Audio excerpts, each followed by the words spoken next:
ਵਾਹਿਗੁਰੂ ਜੀ ਕਾ ਖਾਲਸਾ ਵਾਹਿਗੁਰੂ ਜੀ ਕੀ ਫਤਿਹ। ਅੱਜ ਸਾਡੇ ਵਿੱਚ ਉਹ ਕਲਾਕਾਰ, ਉਹ ਆਰਟਿਸਟ ਜਿਨ੍ਹਾਂ ਨੇ ਬਹੁਤ ਵੱਡੀ ਸੱਚਾਈ ਅੱਜ ਦੁਨੀਆ ਦੇ ਸਾਹਮਣੇ ਲੈ ਕੇ ਆਇਆ ਹੈ। ਸਰਦਾਰ ਅਰਵਿੰਦਰ ਸਿੰਘ ਗਿੱਲ ਜੀ, ਸਰਦਾਰ ਕਮਲਪ੍ਰੀਤ ਸਿੰਘ, ਬੇਟਾ ਨਿਮਰਤ ਪ੍ਰਤਾਪ ਸਿੰਘ, ਸਮਰਜੀਤ ਸਿੰਘ, ਸਰਦਾਰ ਅਪਿੰਦਰ ਸਿੰਘ ਜੀ।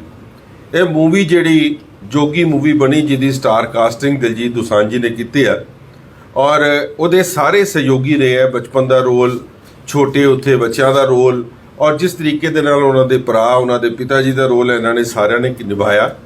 ਉਹ ਸੱਚਾਈ ਜਿਹੜੀ 1984 ਦਾ ਜਿਹੜਾ ਦੁਖਾਂਤ ਅੱਜ ਦੁਨੀਆ ਭੁੱਲ ਚੁੱਕੀ ਹੈ ਔਰ ਉਹਦਾ ਇਨਸਾਫ ਅੱਜ ਤੱਕ ਸਾਨੂੰ ਨਹੀਂ ਮਿਲਿਆ, ਜਿਹਦੀ ਅਸੀਂ ਬਹੁਤ ਵੱਡੀ ਲੜਾਈ ਲੜ ਰਹੇ ਹਾਂ। ਅੱਜ ਉਸ ਸੱਚਾਈ ਨੂੰ ਦੁਨੀਆ ਦੇ ਅੱਗੇ ਲੈ ਕੇ ਆਉਣ ਦਾ ਬਹੁਤ ਵੱਡਾ ਰੋਲ ਕੀਤਾ ਇਹਨਾਂ ਨੇ ਔਰ ਮੈਂ ਇਹਨਾਂ ਨੂੰ ਜਿੱਥੇ ਵਧਾਈ ਦਿੰਦਾ, ਧੰਨਵਾਦ ਕਰਦਾ ਕਿ ਤੁਸੀਂ ਆਪਣੇ ਸਿੱਖੀ ਸਰੂਪ ਦੇ ਵਿੱਚ ਰਹਿ ਕੇ ਇਸ ਕੰਮ ਨੂੰ ਨਿਭਾਇਆ, ਇਸ ਰੋਲ ਨੂੰ ਨਿਭਾਇਆ ਔਰ ਆਉਣ ਵਾਲੇ ਸਮੇਂ ਦੇ ਵਿੱਚ ਤੁਸੀਂ ਜਿਸ ਤਰੀਕੇ ਦੇ ਨਾਲ ਪ੍ਰੋਜੈਕਟਸ ਲੈ ਕੇ ਆ ਰਹੇ ਹੋ, ਜੋ ਮੂਵੀਆਂ ਜਿਹਦੇ ਨਾਲ ਜਿੱਥੇ ਅਸੀਂ ਆਪਣੇ ਕੌਮ ਦੇ ਉਹ ਪਲ ਲੋਕਾਂ ਦੇ ਅੱਗੇ ਲਿਆ ਸਕੀਏ ਜਿਹਨੂੰ ਅੱਜ ਲੋਕ ਭੁੱਲਦੇ ਜਾ ਰਹੇ ਹੈ। ਸੋ ਮੈਂ ਇਹਨਾਂ ਨੂੰ ਜਿੱਥੇ ਵਧਾਈ ਦਿੰਦਾ। ਅੱਜ ਦਿੱਲੀ ਸਿੱਖ ਗੁਰਦੁਆਰਾ ਪ੍ਰਬੰਧਕ ਕਮੇਟੀ ਦੀ ਸਮੁੱਚੀ ਟੀਮ ਨੇ ਇਹਨਾਂ ਦਾ ਸਤਿਕਾਰ ਕੀਤਾ ਸਿਰਫ ਇਸ ਕਰਕੇ ਕਿ ਸੱਚਾਈ ਸਾਹਮਣੇ ਲਿਆਉਣ ਦੀ ਗੱਲ ਔਰ ਆਪਣੇ ਸਰੂਪ ਨੂੰ ਜਿਹੜੀ ਬਚਾਉਣ ਦੀ ਗੱਲ ਕੀਤੀ ਹੈ। ਸੋ ਮੈਂ ਇਹਨਾਂ ਦਾ ਤਹਿ ਦਿਲੋਂ ਧੰਨਵਾਦ ਵੀ ਕਰਦਾ। ਬੇਟਾ ਸਮਰਪ੍ਰੀਤ ਸਿੰਘ, ਸਮਰਜੀਤ ਸਿੰਘ ਬਹੁਤ ਛੋਟੀ ਜਿਹੀ ਉਮਰ ਦੇ ਵਿੱਚ ਜਿਹੜਾ ਅੱਛੇ ਕਿਰਦਾਰ ਨਿਭਾ ਰਿਹਾ ਹੈ।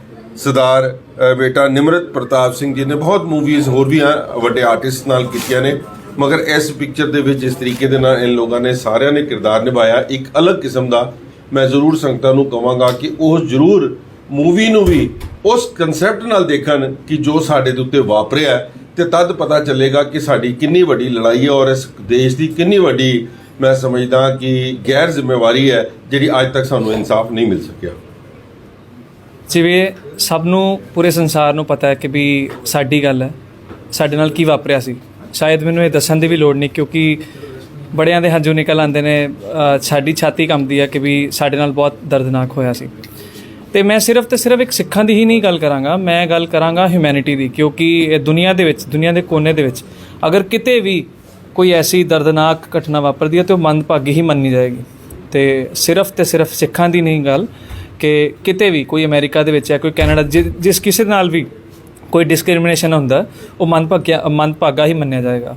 ਤੇ ਇਸ ਫਿਲਮ ਦੇ ਵਿੱਚ ਇੱਕ ਬਹੁਤ ਸਾਰੀਆਂ ਸਟੋਰੀਜ਼ ਨੂੰ ਕੰਬਾਈਨ ਕਰਕੇ ਅਲੀ ਅਬਾਸ ਜ਼ਫਰ ਜੀ ਵੱਲੋਂ ਮੇਨ ਕਿਰਦਾਰ ਦਿਲਜੀਤ ਦੋਸਾਂਝ ਤੇ ਬਾਕੀ ਜਿੰਨੇ ਵੀ ਸਾਰੇ ਕੋ ਸਟਾਰਸ ਦੇ ਨਾਲ ਉਹਨਾਂ ਨੂੰ ਸਭ ਨੂੰ ਮਿਲਾ ਕੇ ਇੱਕ ਛੋਟੀ ਜਿਹੀ ਸਟੋਰੀ ਕ੍ਰੀਏਟ ਕੀਤੀ ਗਈ ਕਿ ਕਿਵੇਂ ਇੱਕ ਪਰਿਵਾਰ 3 ਦਿਨ ਦਾ ਸਰਵਾਈਵਲ ਕਰਦਾ ਤੇ ਸਿਰਫ ਆਪਣੇ ਪਰਿਵਾਰ ਹੀ ਨਹੀਂ, ਆਪਣੇ ਪਰਿਵਾਰ ਦੇ ਨਾਲ ਹੋਰ 100-150 ਬੰਦਾ ਜਿੰਨਾ ਹੁੰਦਾ ਉਹ ਸਾਰਿਆਂ ਨੂੰ ਬਚਾ ਕੇ ਲੈ ਕੇ ਜਾਂਦੇ ਆ।